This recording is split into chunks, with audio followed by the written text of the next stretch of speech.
दोस्तों चलिए देखते हैं खान सर का बुक आरबीडी पब्लिकेशन का अति विश्व का भूगोल। क्या है? विश्व का भूगोल। चैप्टर नंबर है 8।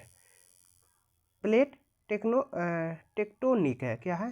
Plate tectonic. ये चैप्टर छोटा सा है, इसी में हम लोग 8, 9, 10 तीनों एक ही चैप्टर में एक ही वीडियो में देखेंगे। चलिए देखते हैं। Plate tectonic. प्लेट विवर्तनिकी के सिद्धांत के अनुसार पृथ्वी का भंगुर स्थल मंडल लिथोस्फीयर के साथ मुख्य प्लेटों व कुछ छोटी प्लेटों में विभक्त किया गया, जो दुर्बलता मंडल स्थेनोस्फीयर पर क्षैतिज अवस्था में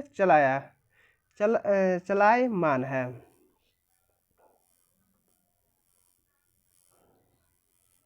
आगे देखते हैं।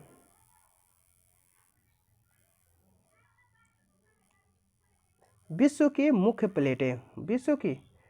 प्लेटों के बारे में देखते हैं। पहला है उत्तर अमेरिकन प्लेट। दूसरा है दक्षिण अमेरिकन प्लेट। तीसरा है अफ्रीकन प्लेट। चौथा है इंडियन ऑस्ट्रेलियन प्लेट। पांचवा है यूरेशियन प्लेट। छठा है पैसिफिक प्लेट प्रशांत महासागर के। सातवां आर्कटिक प्लेट। जिस प्लेट का अधिकतर भाग महाद्वीप से संबंध रखता है उसे महाद्वीपीय प्लेट व जिसका महासागर से संबंध होता है उसे महासागरीय प्लेट कहते हैं। उदाहरणार्थ प्रशांत प्लेट मुख्यतः महासागरीय प्लेट है, जबकि यूरेशियन प्लेट महाद्वीपीय प्लेट है। प्लेटों की प्रवाह गति बेहद धीमी, लगभग 2.5 सेंटीमीटर से 5 सेंटीमीटर प्रति वर्ष, परंतु बहुत ही शक्तिशाली होती है, जिससे प्लेटों की सीमाओं पर भयंकर भूकंप और ज्वालामुखी देखने को मिलती है। अब प्लेट संचरण के फलस्वरूप निम्नलिखित 3 प्रकार की प्लेट सीमाएं बनाती है। पहला है अपसारी सीमा। जब दो प्लेटें एक दूसरे से अलग हटती है तो उन्हें अपसारी प्लेट कहते हैं, तथा वह स्थान जहां प्लेट एक दूसरे से दूर हटती है तो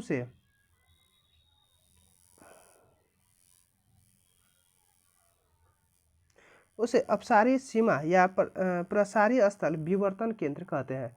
जहां पर अपसारी प्लेट एक दूसरे से दूर हटती है वहां नीचे में मैग्मा ऊपर उठता है, वह नई परपटी का निर्माण होता है। यह घटना मुख्यतः महासागरीय प्लेट पर देखने को मिलती है।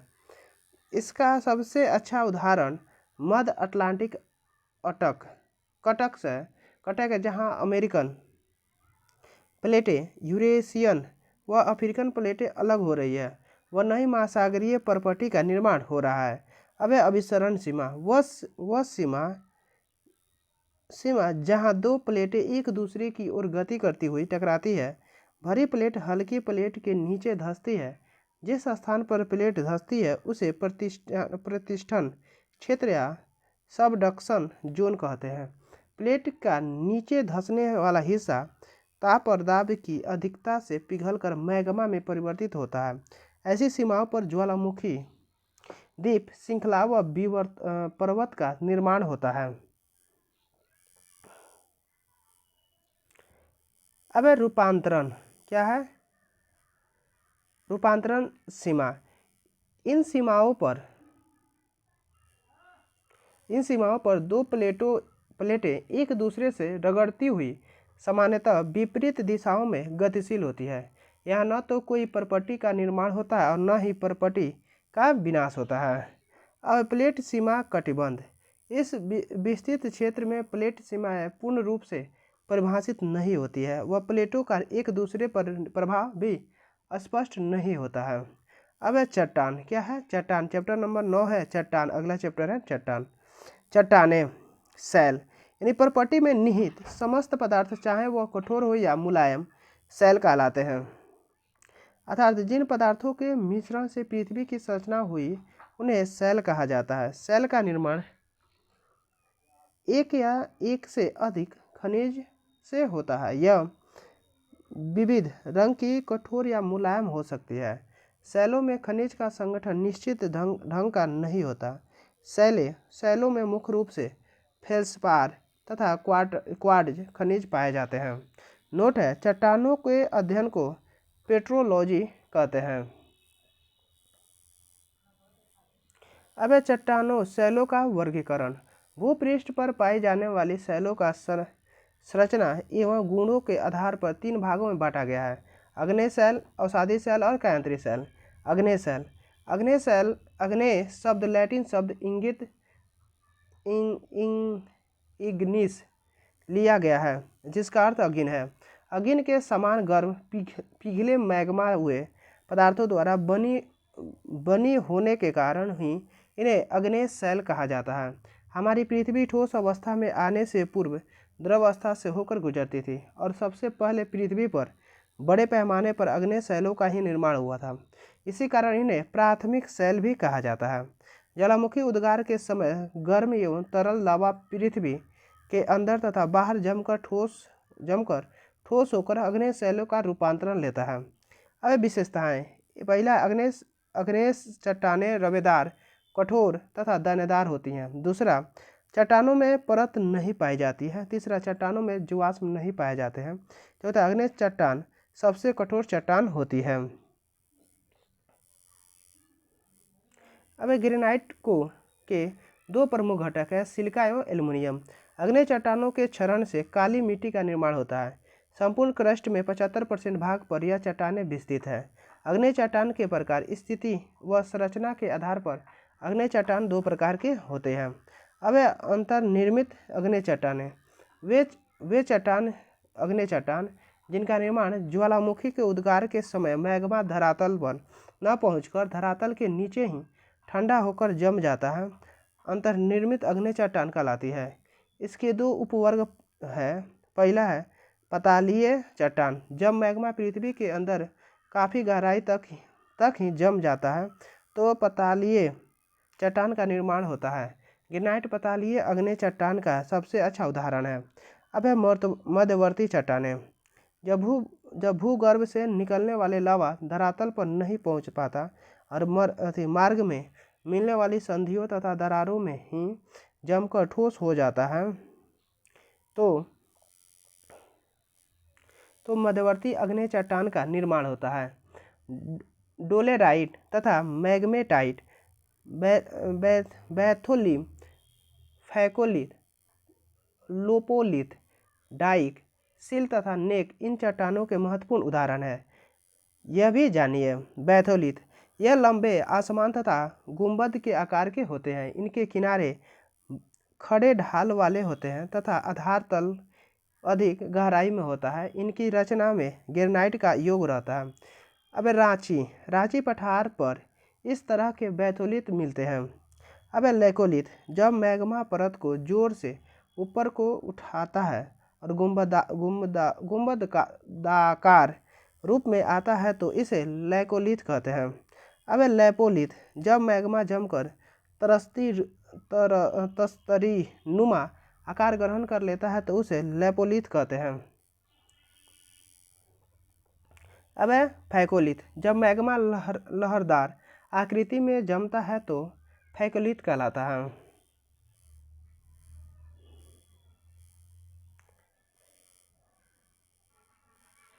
अब देखते हैं सील। क्या है सील? जब मैग्मा भूपृष्ठ के समानांतर परतों में फैलकर जमता है तो उसे सील कहते हैं। डाइक, जब मैग्मा किसी लंबवत दरार में जमता है तो डाइक कहलाता है। अंतर्निर्मित चट्टानों के कुछ अन्य उदाहरण हैं। अब ग्रेनाइट। क्या है ग्रेनाइट? ग्रेबो, डायोराइट, डायबेस, पैगमेटाइट, डोलोराइट है। अब बाह्य आग्नेय चट्टानें। जब मैग्मा धरातल पर ज्वालामुखी के रूप में बाहर निकलकर ठंडा होकर ठोस रूप धारण कर लेता है तो इसे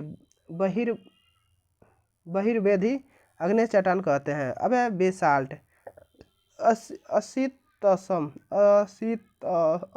असितसम इन चट्टानों का प्रमुख उदाहरण है। अनुदाहरण है ओबिसियन, झांबा, अस्कोरिया, टफ, सियोलाइट, एंडीसाइट है। यहाँ आर्थिक रूप से उपयोगी चट्टानें हैं। इनमें हमें चुंबकीय लोहा, निकल, तांबा, सीसा, जस्ता, क्रोमियम, मैग्नीज, सोना आदि प्राप्त होते हैं। अब है पेग्माटाइट कोडरमा, झारखंड में पाया जाने वाला अभ्रक इसी आग्नेय चट्टान से प्राप्त होता है। अवसादी शैल, आग्नेय व रूपांतरित शैलों के अपर्दन एवं निक्षेपण शिलीभवन प्रक्रिया के परिणाम स्वरूप निर्मित चट्टानें अवसादी शैल कहलाती है। ये चट्टानें परतदार शैलें भी कहलाती हैं, क्योंकि इन चट्टानों के निर्माण होते समय परत दर परत के रूप में जमती जाती है। इन चट्टानों में जीवाश्म पाए जाते हैं, जिसके अंतर्गत कोयला, पेट्रोलियम गैस, खनिज आदि मिलते हैं। अब महानदी गोदावरी तथा दामोदर आदि नदियों के बेसिनों से अवसादी चट्टानें प्राप्त होती है। इसका निर्माण जल तथा स्थलों दोनों भागों में होता है। इनके निर्माण में चट्टान चूर्ण के साथ ही जीवाश्मों तथा वनस्पतियों का भी योगदान होता है। जीवाश्मों की उपस्थिति में चट्टानें विशेष के समय में भी आसानी से पता लगा लिया जाता है। अब संपूर्ण भूपृष्ठ की बनावट में इसका योगदान मात्र 5% ही है। यह शैल रवेदार तो नहीं होती है, किंतु इसमें परत पाई जाती है। इनमें संधियां जोड़कर बहुतायत से मिलती है। ये कोमल स्वभाव वाली शैलें हैं। अब निर्माण पद्धति के आधार पर अवसादी शैलों का वर्गीकरण 3 प्रमुख समूहों में किया गया है। यांत्रिक रूप से निर्मित अवसादी शैलों का उदाहरण बलुआ पत्थर, पिंडशिला, चूना पत्थर, शेल, लोएस, कांग्लोमेरेट, सिल्ट, मृतक आदि होता है। अब कार्बनिक रूप से निर्मित अवसादी शैलों का उदाहरण गिजराइट, खड़िया, चूना पत्थर, कोयला आदि है। अब रासायनिक रूप से निर्मित अवसादी शैलों का उदाहरण श्रिंग पत्थर, चूना पत्थर, हेलाइट और पोटारा आदि है। आगरा का किला तथा दिल्ली का लाल किला बलुआ पत्थर नामक अवसादी चट्टानों का बना है। अब कैंथरीज शैलें, कैंथरीज शैलों की उत्पत्ति आग्नेय और अवसादी शैलों के गहराई में दब जाने पर गर्मी और दाब के प्रभाव से होती है। पृथ्वी के भीतर भागों में गर्मी एवं दाब के कारण शैलों में भौतिक और रासायनिक परिवर्तन होती है। इन परिवर्तनों के द्वारा मूल चट्टानों में या तो नए खनिज बन जाते हैं या शैलों की संरचना बदल जाती है। इसी क्रिया को शैलों का कायांतरण कहते हैं। यह चट्टानें सर्वाधिक कठोर होती है। रूपांतरित चट्टानों के उदाहरण आग्नेय चट्टान, रूपांतरित चट्टान, आग्नेय रूपांतरित,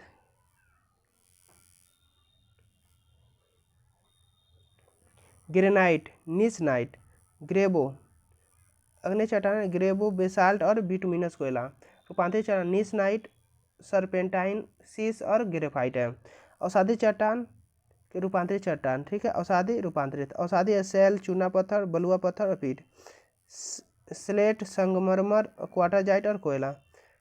शैल को स्लेट में, चूना को संगमरमर में, बलुआ पत्थर को क्वार्टरजाइट में, पीट को कोयला में रूपांतरित किया जाता है। अब रूपांतरित चट्टान और रूपांतरित चट्टान, ए स्लेट को फाइलाइट में, बी फाइलाइट को सिस्ट में। अब अपर्दन, चट्टानों के टूटकर घिस जाने की प्रक्रिया को अपर्दन कहते हैं।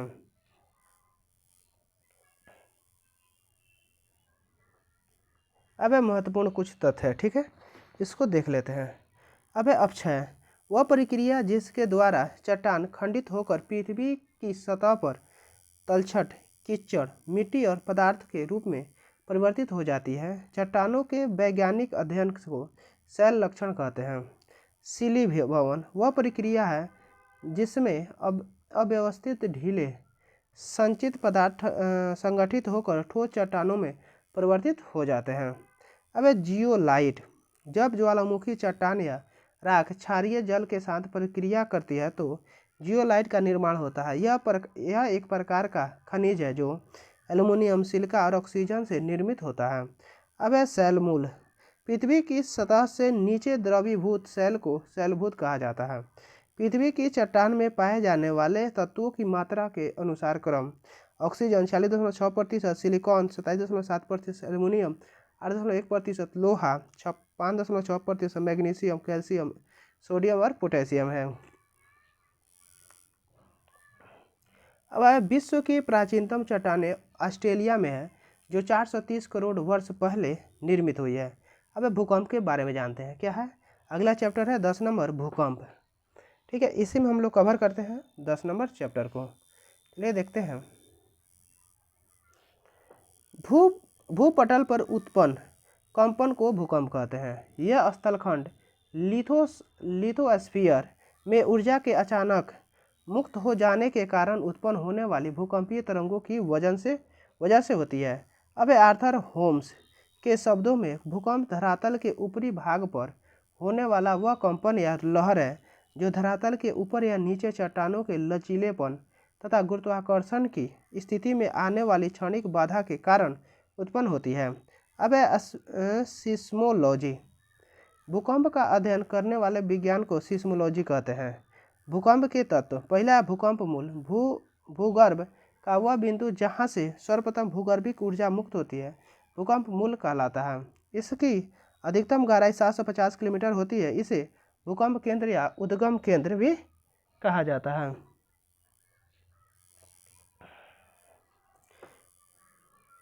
अब अधिक केंद्र या एपी सेंटर, भूकंप केंद्र, भूकंप केंद्र के ठीक ऊपर भूतल पर स्थित स्थान को अधिकेंद्र कहा जाता है। यदि भूकंप मूल से पृथ्वी को धरातल पर एक सीधी रेखा खींची जाए तो दोनों का बिंदु एक ही होगा। भूकंप के केंद्र या अधिकेंद्र का पता लगाने के लिए 3 भूकंपीय स्टेशनों की आवश्यकता होती है। अब है समभूकंप रेखा, समान भूकंप तीव्रता वाले स्थानों को मिलाने वाली रेखा को समभूकंप रेखा कहते हैं। सभूकंप रेखा, एक समय पर पहुंचने वाली तरंगों को मिलाने वाली रेखा को सभूकंप रेखा कहते हैं।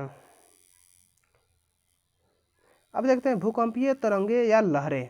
पृथ्वी के हिलने पर भूकंप तरंग का प्रसार चारों दिशाओं में होती है, जिसकी शुरुआत भूकंप केंद्र से होती है। चूँकि ये तरंगे सर्वप्रथम पृथ्वी के तल पर अधिकेंद्र पर पहुंचती है, इस कारण यहाँ इन तरंगों का सर्वाधिक प्रभाव होता है। जब तरंगे अधिकेंद्र से दूर जाती है तो उसकी शक्ति कम हो जाती है। भूकंपीय तरंगों का वर्गीकरण, भूकंपीय तरंगों को वेग तथा दिशा के आधार पर 3 भागों में बांटा गया है। प्राथमिक तरंगे, पी तरंगे, ये तरंगे चट्टान या माध्यम में कोनों के समानांतर गति करती, इस कारण इन्हें अनुदैर्ध्य तरंग भी कहते हैं। ये ध्वनि तरंगों की भांति गति करती है और ये तरंगे तीनों तरंगों में सर्वाधिक तीव्र गति वाली तरंग है। इसकी औसत गति 8 किलोमीटर पर सेकेंड होती है। ये तरंगे ठोस तथा तरल दोनों माध्यम में गति कर सकती है, परंतु तरल माध्यम में इसकी गति मंद होती है। ये तरंगे धरातल पर सर्वप्रथम पहुंचती है, इसलिए इन्हें प्राथमिक या मुख्य तरंगे कहते हैं।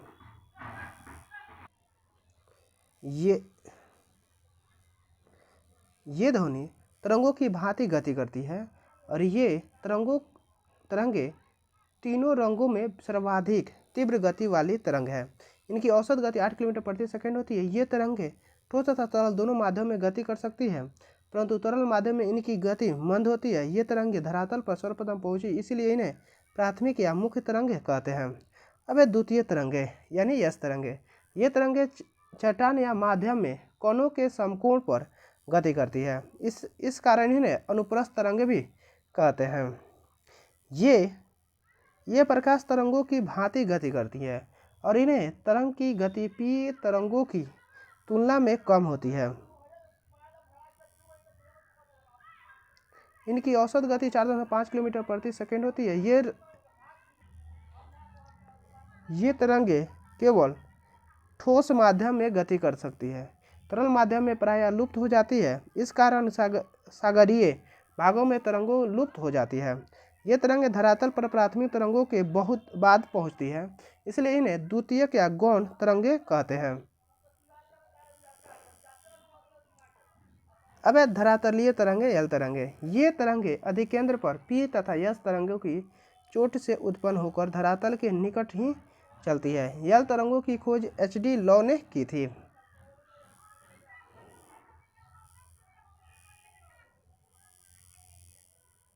अब इन तरंगों की गति सबसे कम होती है 3 किलोमीटर पर सेकेंड। ये तरंगे पृथ्वी का चक्कर लगाकर अधिकेंद्र पर पहुंचती है, इसलिए धरातल पर आने में सबसे अधिक समय लगता है। ये तरंगें ठोस एवं तरल दोनों माध्यम में गति कर सकती है।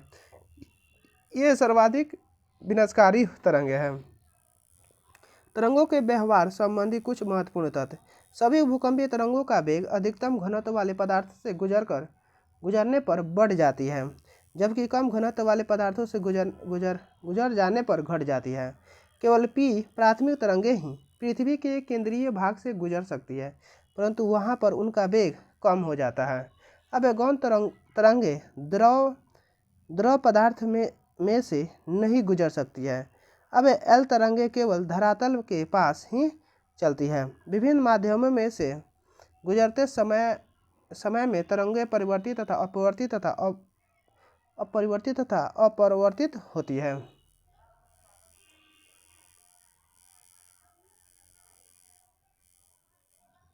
अब भूकंपीय छाया क्षेत्र।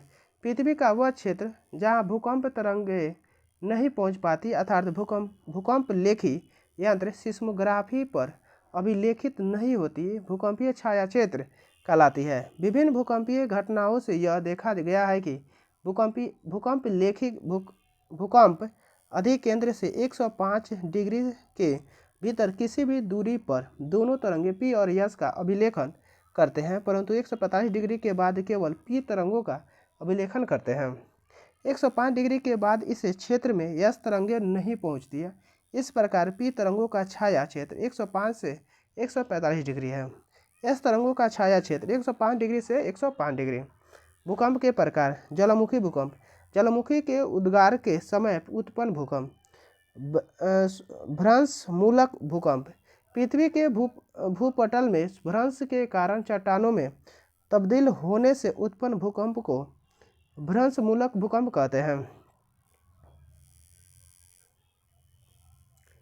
अब संतुलन मूलक भूकंप। संतुलन में अवस्था में उत्पन्न होने से उद्भूत भूकंप को संतुलित मूलक भूकंप कहते हैं। इस प्रकार के भूकंप प्रायः नवीन मोड़दार पर्वत क्षेत्र में पाए जाते हैं। अब प्लूटोनिक भूकंप। महाद्वीपीय प्लूटो के एक स्थान से दूसरे स्थान पर खिसकने से उत्पन्न भूकंप को प्लूटोनिक भूकंप कहते हैं। कृत्रिम या अप्राकृतिक भूकंप। मानवीय गतिविधि या सुरंग खोदना, खानों की खुदाई, परमाणु परीक्षण के कारण उत्पन्न छोटे और हल्के भूकंप को कृत्रिम या अप्राकृतिक भूकंप कहते हैं। इन्हें निपात भूकंप भी कहते हैं। अब भूकंप मापन। सिस्मोमीटर तथा सिस्मोग्राफ। सिस्मोमीटर एक वैज्ञानिक उपकरण है जो भूकंपीय तरंगों की तीव्रता को मापता है, जबकि सिस्मोग्राफ एक ग्राफ पेपर है जिसमें भूकंपीय तरंगों का अंकन किया जाता है। इसमें 3 स्केल हैं। अब रिएक्टर स्केल। इस स्केल का आविष्कार चार्ल्स रिएक्टर 1935 के द्वारा किया गया, जिसमें 1 से 10 तक अंक होते हैं। इस स्केल पर प्रत्येक अगली इकाई पिछली इकाई की तुलना में 10 गुना अधिक तीव्रता रखती है। अब मर्केली स्केल। यह अनुभव धरातलीय स्केल है जिसमें 12 मापक हैं। अब रॉसी-फेलर स्केल। इस पैमाने पर 1 से 11 मापक रखे गए हैं। विश्व के प्रथम भूकंप सूचक भूकंप मापी तथा आविष्कार 132 ईसा पूर्व में चीनी खगोल वैज्ञानिक ने गणितज्ञ झांग हेंग ने किया था। अब भूकंपीय वितरण। प्रशांत महासागर तटीय पेटी। विश्व के 68% भूकंपीय इसी क्षेत्र में आते हैं, इसीलिए इसे अग्नि मेखला भी कहते हैं। मध्य भूकंपीय पेटी। विश्व के 21% भूकंप इसी क्षेत्र में आते हैं। भारत में भूकंप क्षेत्र इसी पेटी से आते हैं। मध्य अटलांटिक पेटी बराबर। इस पेटी की सागर तल प्रसारण विशेष है। यह आइसलैंड से बोपेट द्वीप तक विस्तृत है। अब सुनामी। सुनामी शब्द जापान भाषा के सु से नामी से मिलकर बना है, जिसमें सु का अर्थ है समुद्र तट या बंदरगाह तथा नामी का अर्थ है तरंग या लहर तथा बदरगाह तरंग है। सुनामी समुद्र तल में होने वाली आंतरिक उथल पुथल का कारण है, जिसमें महासागरीय लहरें समुद्र से उठकर आसपास के क्षेत्रों में तबाही कर देती है। ठीक है, अगला वीडियो में देखेंगे ज्वालामुखी। ठीक है, thank you for watching, like share and subscribe please.